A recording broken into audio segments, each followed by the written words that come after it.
Olá! Que bom ter vocês conosco. Nós somos uma IA desenvolvida pelo site .geek. Curadoria de conteúdo humana por Gordo Geek. Eu sou o Eduardo. E eu sou a Jéssica. Bem-vindos à nossa análise de hoje. Vamos ver o que nossa editoria separou de mais importante para essa edição. Hoje tem de tudo um pouco, hein? Tecnologia, ciência, umas polêmicas. Com certeza. Vamos dar uma olhada no que saiu de interessante. Então vamos começar com Apple. Fonte é o 9to5 Mac, matéria do Ryan Christoffel. Parece que os Live Activities vão chegar no iPad e no Mac. Isso mesmo. Aquelas atualizações ao vivo que a gente já tem na tela bloqueada do iPhone, né? Agora vão para o iPadOS 26 e para o macOS Tahoe. Ah, legal. E como que vai ser? Igual no iPhone? Então, vai ser um pouco diferente em cada um. No iPad, a ideia é mostrar o progresso de tarefas que estão rodando ali em segundo plano, sabe? Tipo, uma exportação de vídeo, um download pesado, algo que demora.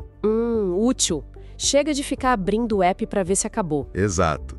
E no Mac, com o macOS Tahoe, a coisa é mais integrada com o iPhone Mirroring.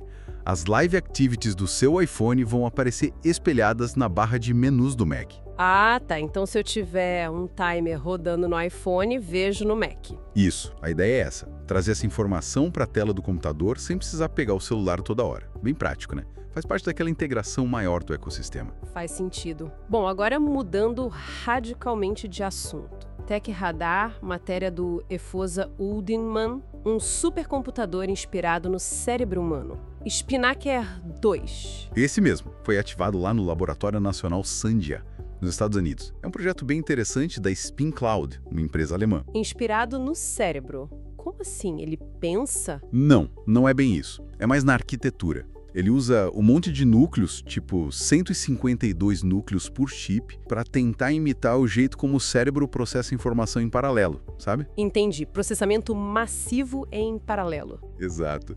E o mais curioso é que não tem sistema operacional nem disco rígido. Ele depende totalmente da velocidade da memória DRAM, que é gigantesca, 138 mil terabytes.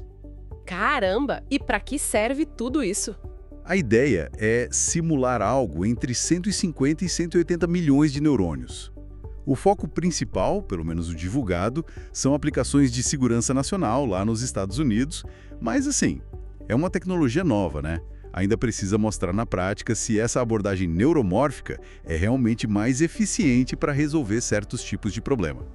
Interessante. Aguardamos os resultados, então. Agora vamos para algo mais geológico. Fonte BGR, por Joshua Hawkins. Jadarita, um mineral super raro, meio kryptonita. Essa é a comparação que fazem. Foi encontrado só uma vez, lá em 2004, na Sérvia, e o interessante é que ele é rico em lítio. Lítio, aquele das baterias para energia verde e tal? Exatamente. Por isso o interesse. Mas o ponto principal é a raridade dele. Por que ele é tão difícil de achar? E aí, descobriram! Sim, saiu um estudo recente na Nature Geoscience. Parece que a formação da jadarita exige condições geológicas muito específicas. Tipo, precisa de lagos alcalinos, vidro vulcânico com bastante lítio e um processo de transformação de argila bem particular. Ah, então é um combo bem raro na natureza. Pois é, isso limita muito onde ele pode surgir. E, claro, dificulta bastante a mineração. Acaba reforçando a busca por outras fontes de lítio ou tecnologias de bateria, né? Entendi. Bom, voltando para tecnologia de ponta. TechRadar de novo e Fossa Udinwen. Computadores quânticos portáteis. É isso mesmo. É uma ideia bem ambiciosa, digamos. Uma startup chamada Quantum Brilliance, que é meio alemã, meio australiana, está desenvolvendo chips quânticos, os QPUs, baseados em diamante. Diamante? Como assim? Eles usam defeitos específicos na estrutura do diamante sintético, as chamadas vacâncias de nitrogênio, para funcionarem como qubits, as unidades básicas da computação quântica. Que doideira. E qual a vantagem disso? A grande sacada que eles prometem é que esses QPUs funcionariam a temperatura ambiente, diferente da maioria dos computadores quânticos que precisam de refrigeração extrema, né? Ah, isso muda tudo. Muda bastante. A ideia é que eles poderiam ser integrados como se fosse uma placa aceleradora, tipo uma GPU que a gente usa para jogos ou IA, sabe? Poderiam ir em servidores, talvez talvez até em veículos. Uau! E o foco é ter milhões de qubits como os outros? Não, o foco deles parece ser diferente. Não é a corrida por um número gigante de qubits, mas sim aplicações mais práticas e talvez mais baratas. Coisas como inferência de IA, processamento de dados esparsos. Eles estão colaborando com institutos grandes, tipo o Fraunhofer na Alemanha e o Oak Ridge nos Estados Unidos.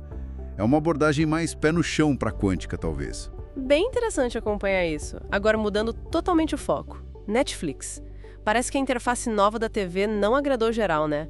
Matéria do Matthew Schultz na Android Police. Pois é, parece que não. Lançaram em maio e já tem muita reclamação rolando online. O pessoal está falando dos cards de recomendação que ficaram enormes e acabam desperdiçando muito espaço na tela. Eu vi umas imagens, parece que cabe menos coisa mesmo. Sim, e dizem que a navegação ficou mais difícil. Aquela barra lateral que ficava na esquerda agora foi para o topo, o que mudou bastante o jeito de usar. E a Netflix? Que ela diz? Então, a Netflix afirma que fez testes internos e que a maioria silenciosa prefere o novo design. O problema é que eles não mostram esses dados, né? Fica só na palavra deles. Sempre essa história da maioria silenciosa. Pois é. E aí começam as teorias, né? Tem gente suspeitando que talvez o design seja intencionalmente menos eficiente. Menos eficiente, pra quê? Para fazer as pessoas passarem mais tempo navegando, procurando, e assim aumentar o tempo de uso do aplicativo. É uma suspeita, claro, mas que surge quando a mudança parece piorar a experiência para muitos usuários e a empresa não justifica bem. Faz pensar. Agora, falando em estratégias de empresa, Business Insider, matéria do Pranav Dixit, a Meta está usando IA dos concorrentes para ajudar os próprios engenheiros. Exatamente. É bem curioso isso. Eles criaram um novo assistente interno de programação chamado DevMate. E esse DevMate usa vários modelos de IA, incluindo modelos de rivais como o Claude da Anthropic. Ué, mas eles não têm o próprio modelo, o CodeLlama, e não investem bilhões em IA? Tem sim, e investem pesado. Mas o interessante é que, segundo a matéria, o DevMate está superando a ferramenta anterior deles, o MetaMate, e até o próprio CodeLlama em tarefas mais complexas de programação. Então eles estão usando a IA do concorrente, porque é melhor para certas coisas. Parece que sim. Isso mostra um pragmatismo interessante, né? Tipo, ok, a gente desenvolve a nossa, mas se a do vizinho funciona melhor para essa tarefa específica e aumenta a produtividade dos nossos engenheiros, vamos usar. Deixa o orgulho de lado e foca no resultado. Exato. Mostra que, no fim das contas, o que importa é a ferramenta que resolve o problema, mesmo que não seja feita em casa. A matéria até menciona um possível acordo bilionário com a Scale AI, outra empresa da área. Interessante essa dinâmica. Bom, seguindo na tecnologia, mas agora armazenamento. The Register, com Simon Sharwood, vendas de HDs continuam caindo. Sim, é uma tendência que já vem de longe, desde 2010, na verdade. As vendas em unidades caem. Mas a gente ainda usa HD, né? Especialmente para guardar muita coisa. Sim, e aí que tá o detalhe. Embora vendam menos unidades, a capacidade total de armazenamento vendida em HDs ainda cresce.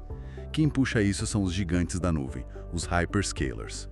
Google, Amazon, Microsoft. De alta performance para desktop ou servidores mais rápidos, estão perdendo muito espaço para os SSDs que são bem mais rápidos.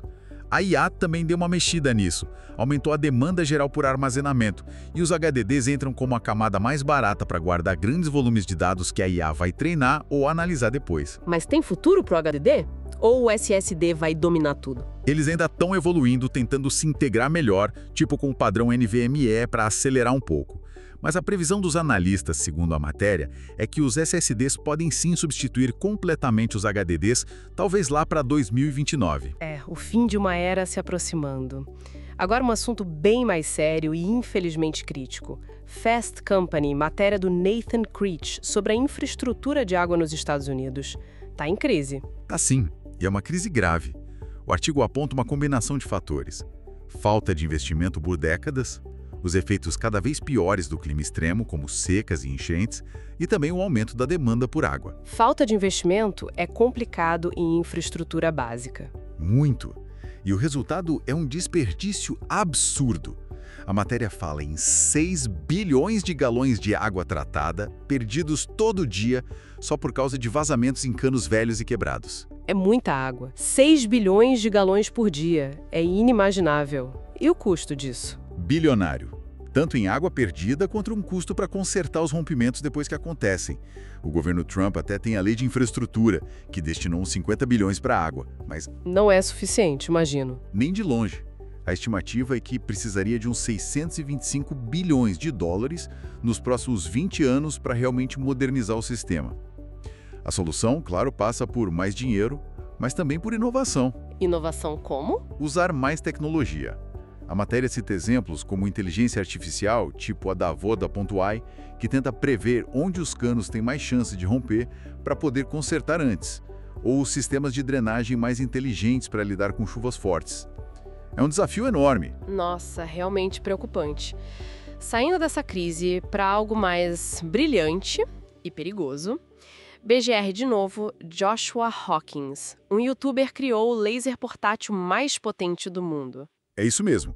O nome do canal é StyroPyro e o criador, Drake Anthony, montou um laser portátil de 250 watts. 250 watts, isso é muito para um laser portátil. É absurdo. Para ter uma ideia, é tipo 50 mil vezes mais potente que um apontador laser comum, daqueles de apresentação, e umas 500 vezes acima do que já é classificado como o maior nível de perigo para lasers. Meu Deus, e o que ele fez com isso? Ele demonstrou o poder da brincadeira. Cortou fio de cobre, criou rubis sintéticos aquecendo o óxido de alumínio, fez um furo numa placa de titânio Caramba! e não para aí. Ele derreteu tungstênio, que é o metal com o ponto de fusão mais alto que existe. E para fechar, ele literalmente incendiou um diamante com o raio laser. Incendiou um diamante, isso é assustador. Definitivamente não é um brinquedo. De jeito nenhum. É extremamente perigoso. É mais uma daquelas coisas que mostram o que é possível fazer, mas que ninguém em sã consciência deveria tentar replicar em casa. Com certeza não. Bom, para a gente fechar a nossa conversa de hoje, uma reflexão interessante. Fast Company de novo, um artigo da Lauren Oliver, que é escritora e também desenvolvedora de IA. Ela fala sobre IA e arte. Sim, é uma visão bem ponderada sobre essa relação que está tão em debate, né? A Lauren Oliver argumenta uma coisa interessante, que a IA generativa, para continuar melhorando, ainda depende muito da criatividade e do conteúdo que nós humanos produzimos. Ah, então ela acha que os artistas têm um poder aí. Exato. Ela diz que isso dá aos artistas um poder de barganha nessa história toda. Em vez de ver a IA só como uma ameaça que vai roubar empregos, ela sugere olhar também como uma ferramenta, e que talvez a arte feita à mão, o trabalho artesanal, possa até se valorizar nesse contexto. Uma visão mais otimista, então. Em parte, sim, mas ela também critica alguns usos da IA, tipo aqueles influenciadores digitais genéricos criados por IA, achando que falta imaginação. E faz uma autocrítica importante, lembrando que tanto a arte quanto a tecnologia podem ser bem elitistas às vezes. Verdade. O pedido dela é por mais humildade e colaboração entre artistas e tecnólogos. E ela fecha lembrando a origem da palavra tecnologia, que vem do grego tekene, que significava algo como um sistema ou método para fazer arte. Uma conexão bacana, né? Muito boa essa reflexão para a gente terminar. Mostra que a conversa sobre IA e criatividade ainda tem muitos caminhos. Com certeza. É um campo em aberto, com muito para explorar e discutir. Esperamos que essa nossa discussão detalhada tenha sido útil e, claro, interessante para quem nos ouve. E se você gostou, não esquece, deixa seu comentário, curte, compartilha com os amigos, isso ajuda muito a gente a continuar trazendo essas informações e análises. É isso aí. Muito obrigado pela companhia e até a próxima. Tchau!